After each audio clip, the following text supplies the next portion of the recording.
Today spoken English class పేదవారికి సహాయం చేయండి.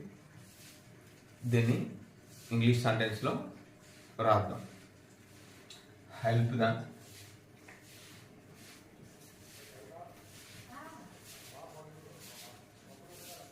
Help the poor.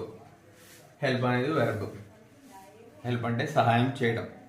Help the poor. Poor అంటే పేదవాళ్ళు. పేదవాళ్ళకి సహాయం చేయండి. ఇది ఇంపరేటివ్ సెంటెన్స్.